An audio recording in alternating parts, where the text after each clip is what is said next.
Good evening. Americans across the country, including here in Erie County, honoring the thousands of people who lost their lives on September 11th, 18 years ago. Tara Braddock joins us live from the 9/11 Memorial in Erie, where community members gathered earlier today to pay their respects. Tara. Jill, Sean, the people who were here earlier paying their respects placed little American flags like this one around the site, symbolizing that the folks here in Erie have not forgotten what happened 18 years ago.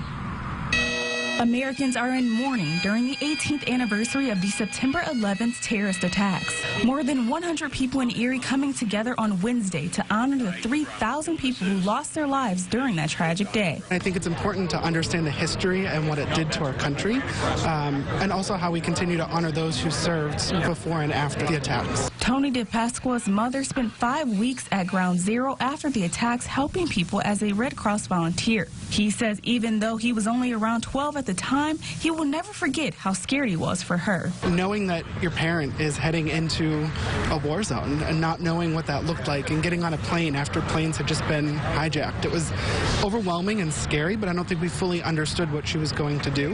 A reoccurring message during the ceremony was the importance of making sure the younger generation of Americans understand the significance of 9/11. An Erie High School freshman says it's so important to pass down this history so these attacks never happen again. It's really sad. I had heard stories from my uncles that lived in New York City, how they had to leave their work, run all the way to their homes, stay there.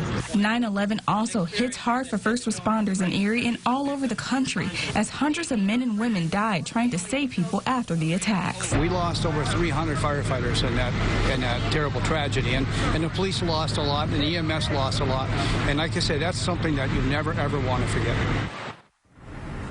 Now, during the ceremony, organizers played recordings of people telling their stories about how 9/11 impacted them. Jill, Sean.